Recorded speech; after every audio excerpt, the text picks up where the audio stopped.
Yeah. So you don't get called in. You go to this A League, and you did hit the nail on the head. Both of us born 1997, so a little bit before our time. just a touch, just a touch. um, but you bounce around. You're a few teams, right? And you land in Hershey. 13 shutouts, 14 wins, goalkeeper of the year, first team goalkeeper, right? At this point, is this when you start hearing maybe MLS teams are looking at me? So starting in my second year, when I went to Virginia Beach, I spent 3 years there. And then I went to Hershey. So starting in that time, I started getting calls up to the MLS. And so back then, it wasn't like it is now. Back then, it was a straight 18-man roster on every team, and there was only 2 goalkeepers. So, for instance, I got a lot of calls up to DC and Chicago. So if somebody got injured, right, I would go up on a Thursday, train on Friday with the team, sit the bench Saturday, go back down to wherever I was Sunday. So I did that quite a bit, and I started getting invited into preseasons and spending more time with them. So that was the time when that kind of started rolling during that 3-year period where I started thinking, okay, there's something here. I might have an opportunity. I might have a chance down the road. I keep working because I keep getting called. I did, again, DC and Chicago were the 2 teams that called the most. But I did Tampa Bay, I did Colorado, I did Dallas. I'm trying to remember, who else? I got jerseys packed away from just these times where I would literally go sit, make like $250, eat a couple Snicker bars on the bench, and then go home. And I think back then it was like you got $150 for sitting the bench or something like that. So. But I was, I kept doing it, and then I started getting invited into preseason, and I was like, okay, you know what, we might be getting close to this. Then I went to Hershey, that last year, and one of the best coaches I've ever played for, Bob Lilly, hands down, one of the best coaches I've ever played for. The guy should be in the MLS or should have had a chance by now in the MLS, knows the game, is an unbelievable motivator. He's a little bit old school. He's a little bit like Tortorella when we were talking about him off the air earlier, like a little like Torts. He'll get under your skin, but I loved him. And we had a great team back then. Did very well. Guys were fantastic. Lost in the finals to Rochester.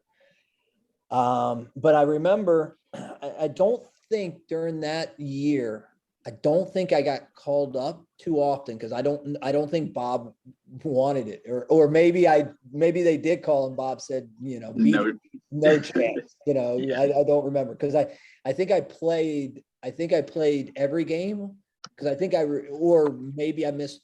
I didn't play one because I remember Bob and I still talk about this day. Like I think I had to argue with him one day because he wanted to give me a rest towards the end of the season, and I told him there's no chance. I'm playing. No shot.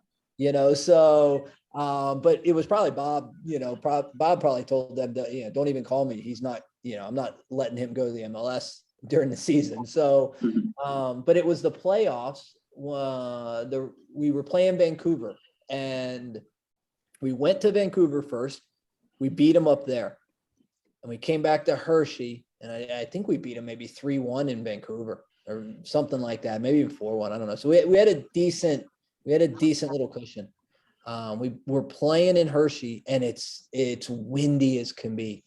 And long story short, like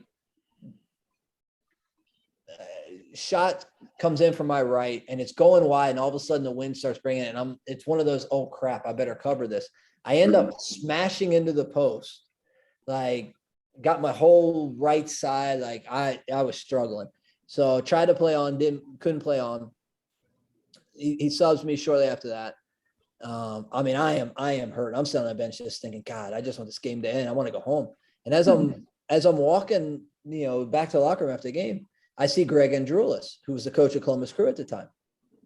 And I had known him from number one goalkeepers camps way back in the day. He used to run them for Dr. Mashnick, and I used to work them.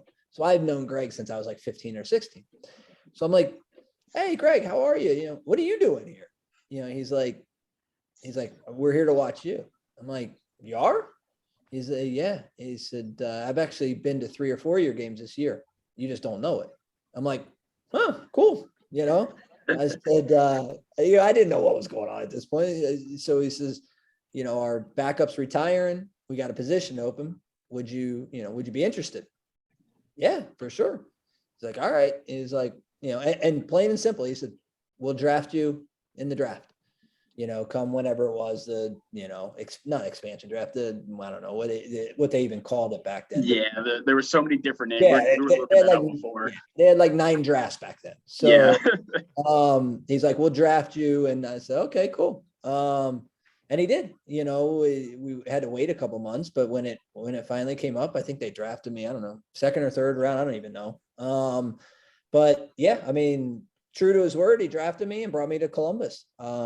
So that was honestly, back then, that's as easy as it was, or as simple as it was. It wasn't flashy. He told me he was going to draft me and he drafted me. It's definitely a bit different from this day and age. 100% different now.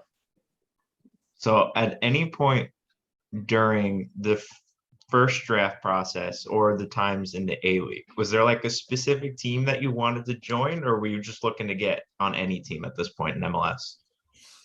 I think in general, any point, but like I said, I did spend a lot of time in DC, especially because I was in Virginia Beach, so it was so easy to get up there, and also Chicago, and so I was kind of hoping either one of those teams, simply because I'd spent a lot of time, especially DC. I'd spent a lot of time in DC, and they were very good back in the day. Harksey, Echeverry, Jaime Moreno. Like, I mean, it was unbelievable, the guys that were there, and the same with Chicago. I mean, Peter Novak and guys like that in Chicago was just, both teams were so good, and so I was kind of hoping either one of those, just because I had spent time with them. But outside of that, I was like, whoever takes me, I just want to go somewhere, kind of thing.